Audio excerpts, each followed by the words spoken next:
Cảnh khóc của cặp đôi Trịnh Nghiệp Thành với Đàm Tùng Vận khiến khán giả xem không thể kìm lòng. Sự tương tác này đã đẩy lễ hội của người hâm mộ lên đến đỉnh điểm. Có thể thấy từ các cuộc thảo luận trên các nền tảng xã hội lớn, cư dân mạng đã bùng nổ bình luận. Họ đều cho rằng giao tiếp bằng mắt này khiến họ cảm thấy quá ngọt ngào. Đó chính xác là những gì đã xảy ra. Chính cảnh này đã gợi lại những kỷ niệm đẹp đẽ của mọi người về cặp đôi. Thông qua những màn trình diễn tinh tế, Trịnh Nghiệp Thành với Đàm Tùng Vận đã kết hợp hoàn hảo đỉnh cao cảm xúc trong vở kịch với sự cuồng nhiệt trên hiện trường, vô thức đưa họ đến gần hơn với người hâm mộ.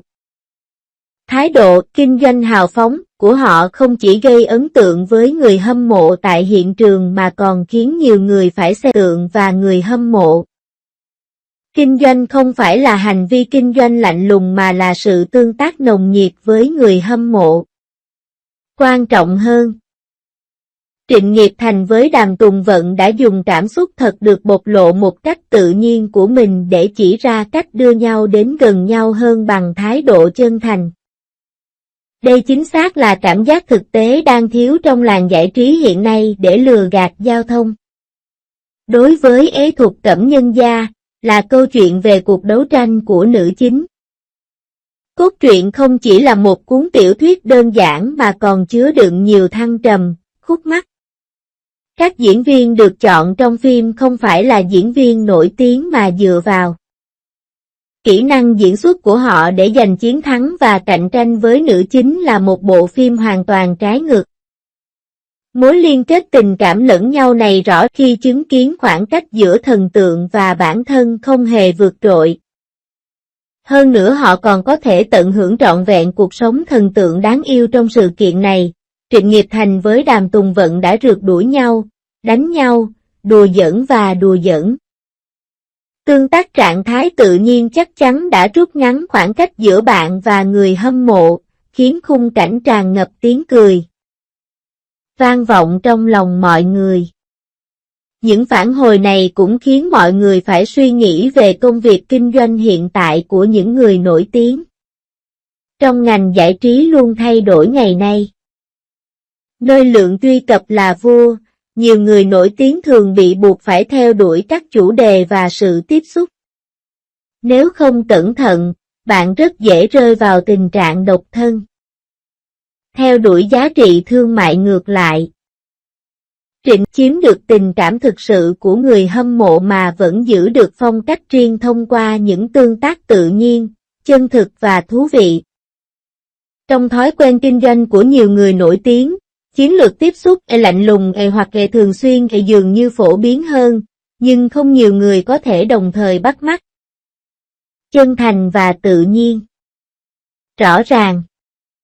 Với sự chân thành như đôi cánh của mình, họ truyền tải sự ấm áp đến từng người hâm mộ, không gì có thể so sánh được với sự giả tạo và cường điệu. Chính vì vậy, cặp đôi này rất được yêu mến và săn đón, trở thành sự kết hợp tuyệt vời nhất trong tâm trí nhiều người. Nhìn sâu hơn, thành công của Trịnh Nghiệp Thành với Đàm Tùng Vận không chỉ nhờ vào tài năng diễn xuất mà còn được hưởng lợi từ tính cách và tính cách của họ. Cho dù ngày hay cách biểu diễn trước công chúng, họ đều chân thành và ấm áp. Những tính cách được định sẵn sẽ để lại dấu ấn sâu sắc trong vòng tròn này. Nhân vật của họ là con ác chủ bài của nhau, và cảm xúc sâu sắc này lặng lẽ kéo dài đến những điều chưa biết, thậm chí còn làm phong phú thêm một tương lai rực rỡ. Không lâu sau khi bộ phim này lên sóng lần đầu tiên, một số người đã chú ý đến diễn xuất của Đàm Tùng Vận trong bộ phim.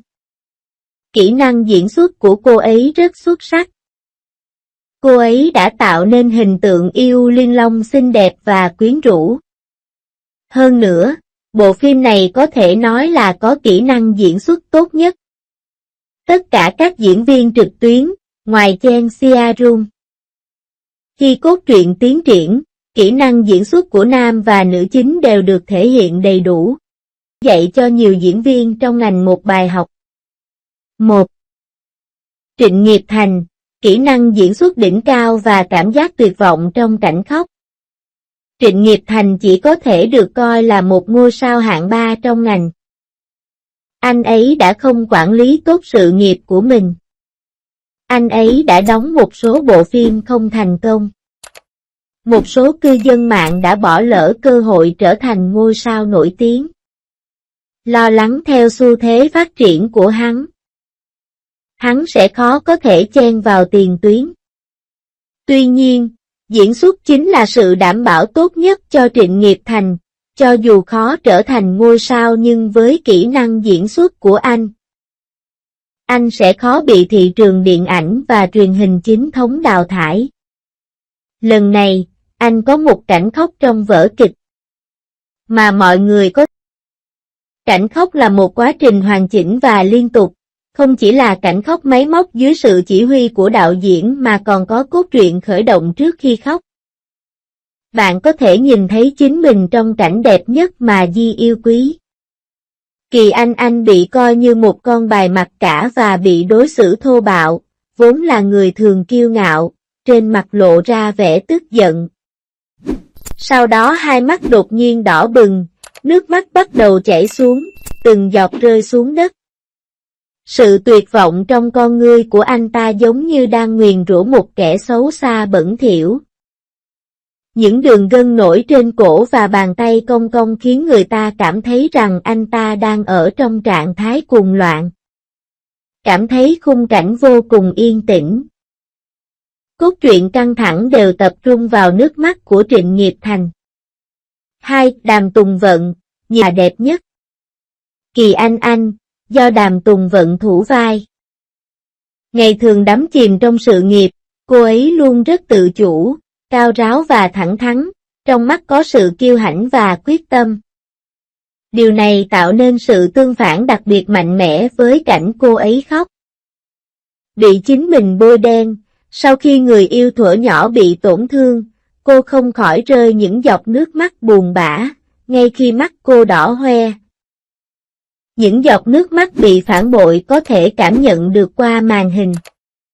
Mặc váy cưới, cô khóc lóc thảm thiết, vừa cau mày vừa ngước mắt lên nhìn chằm chằm vào người yêu thuở nhỏ trước mặt. Nhiều nữ diễn viên khóc lóc mất tập trung, điều này hoàn toàn trái ngược với cô.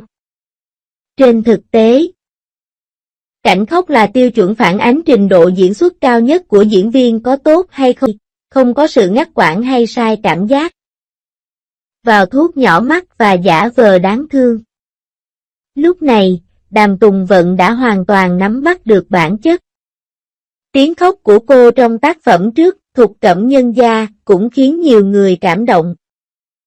Cảnh khóc của hai diễn viên này trong Thục Cẩm Nhân Gia đã khiến nhiều người nổi tiếng phải nhỏ nước mắt vào những cảnh khóc lóc của hai diễn viên này cũng nhắc nhở thị trường điện ảnh. Truyền hình hiện nay, diễn viên phải có năng lực diễn xuất thì mới có được chỗ đứng trong làng giải trí. Có thể sẽ có nhiều màn trình diễn bất ngờ hơn.